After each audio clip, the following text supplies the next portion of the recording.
णमोजननम। द्वादश राशि चक्र में चतुर्थ राशि है कर्क राशि, जिसका प्रतीक है केकड़ा, जो कि दलदली क्षेत्र में पाया जाता है। अंग्रेजी में इस राशि को कैंसर कहते हैं। केकड़ा ऊर्जावान भी है, शक्तिशाली भी है और शत्रुहंता भी कहा जाता है।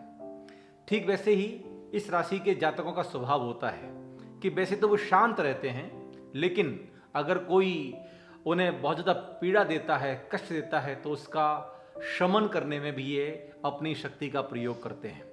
काफ़ी उग्र स्वभाव के होते हैं, वैसे शांत रहते हैं, लेकिन अगर कोई क्रोध इनको दिला दे तो उनको गुस्सा बहुत जल्दी आ जाता है और फिर उसका पीछा नहीं छोड़ते। इस स्वभाव की वजह से कर्क राशि के जातकों के जीवन में बहुत सारी समस्याएं आती हैं। जन्म राशि चंद्रमा यदि आपके कर्क राशि में बैठा हुआ है तो आपकी राशि कर्क राशि है, और यदि आपकी ये कर्क राशि है तो ये पूरा वीडियो आपके लिए है।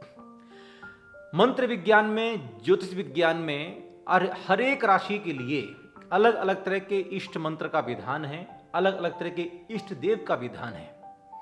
कुंडली में जो 5वां भाव होता है वो इष्ट देव का निर्धारण करता है, और आपके राशि के अनुसार जब आप अपने इष्ट मंत्र की साधना करते हैं तो आपके जीवन में समस्याएं, संकट, आपत्तियां, विपत्तियां धीरे धीरे करके पलायन कर जाती हैं।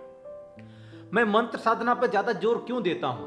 कई बार लोग कहते हैं आप अन्य तरह के उपाय नहीं बताते हैं। मैं अन्य तरह के आवश्यक उपाय बताता हूं, लेकिन उन सभी उपायों में जो सबसे ज्यादा प्रभावशाली उपाय है वो है मंत्र साधना। मंत्र साधना के बारे में आचार्यों ने कहा कि मंत्र से आपके मन में शांति जागृत होती है। मनस्य त्राणमिति मंत्र, जो मन की रक्षा करता है, जो मन को शांति पहुंचाता है, वो मंत्र है।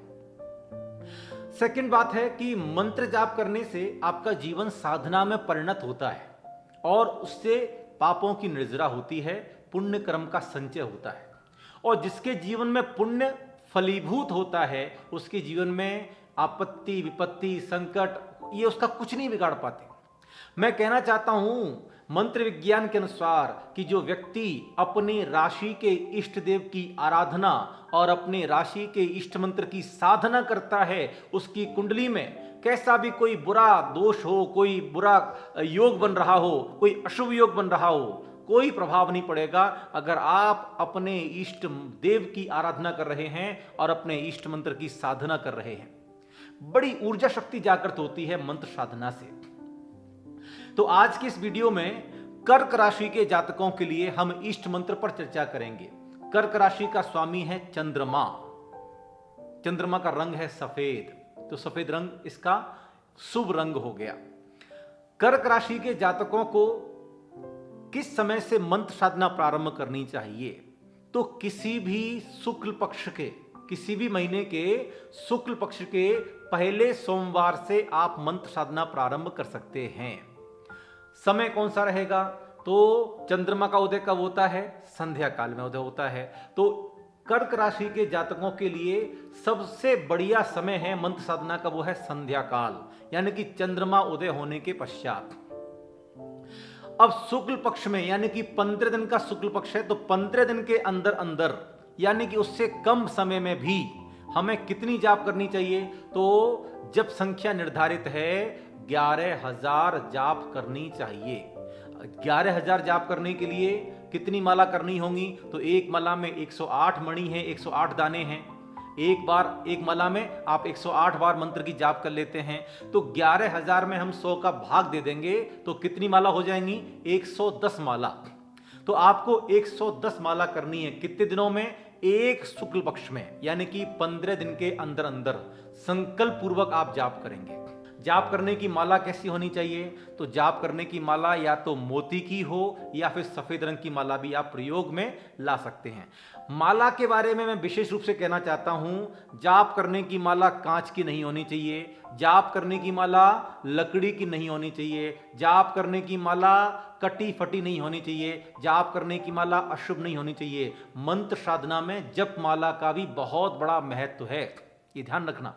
इसलिए सफेद रंग की माला साफ स्वच्छ होनी चाहिए, या फिर आप मोती की माला का प्रयोग भी कर सकते हैं। ये मोती की माला प्लास्टिक वाली नहीं चलेगी, प्लास्टिक, कांच, लकड़ी ये सब वर्जित हैं जाप साधना में। जाप की सूत की माला प्रयोग आप कर सकते हैं। और किस दिशा में आपको मुंह करना है, तो पूर्व दिशा की तरफ आपको मुंह करके जाप करनी है। सफेद रंग के कपड़े पहनिए, सफेद रंग का आसन बिछाइए, उस पर बैठ जाइए, पूर्व दिशा की तरफ मुंह करके। चंद्रमा का उदय हो गया है और अपने जीवन में हर एक प्रकार की समस्या से मुक्ति पाने के लिए इस इष्ट मंत्र की साधना प्रारंभ कीजिए। ये मंत्र आप नोट कर लें, ओम ह्राम णमो अरिहंताणम। यह मंत्र जैन धर्म के णमोकार महामंत्र के प्रथम पद से लिया गया है। अरहंत परमिष्टि का रंग सफेद है, अरहंत परमिष्टि का बीजाक्षर मंत्र हिराम है, उससे यह संयुक्त मंत्र बना है ओम हिराम णमो अरिहंताणम। इस मंत्र की हमें सबसे पहले एक शुक्ल पक्ष में 11,000 जाप करनी है, उसके पश्चात रोजाना फिर एक माला संध्या काल में अवश्य फेरनी है। इसका प्रभाव आपके जीवन में आप स्वयं देखेंगे। मैंने जितने लोगों को बताया कि इष्ट देव की आराधना करो, इष्ट मंत्र की साधना करो, और लोगों ने अपने जीवन में उस उपाय को स्वीकार किया, तो लोगों ने अपने जीवन में बहुत सारी चीजों का बदलता स्वरूप देखा, पूरे जीवन का रूपांतरण हो गया। जीवन पहले कितना अशांत था, लेकिन जैसे ही इस उपाय को उन्होंने फॉलो किया, उपाय करते ही उनके जीवन में सुख आना प्रारंभ हो गया, शांति प्रारंभ हो गई, समृद्धि का आना प्रारंभ हो गया, कर्जे उतरना प्रारंभ हो गए, शारीरिक रोगों से मुक्ति मिलना प्रारंभ हो गई। ये अनुभूत प्रयोग हैं। नमोकार महामंत्र जिसकी महिमा में कहा, ऐसो पंच नमो यारो सव पावप प्रणासनो मंगलाणम च सव्यसिम प्रणवम हवई मंगलम। ये पंच नमस्कार मंत्र सभी पापों का नाश करता है, तो हमारे भी पाप कर्म नष्ट करेगा। यह पंच नमस्कार मंत्र का प्रथम पद ओम हिराम नमो अरिहंताणम। तो कर्क राशि के जातक इस मंत्र की साधना से अपने जीवन में सुख शांति समृद्धि लेकर के आए, कल्याण करें, हम सबकी आत्मा कल्याण हो, इसी मंगल भावना के साथ में ओम अरहम।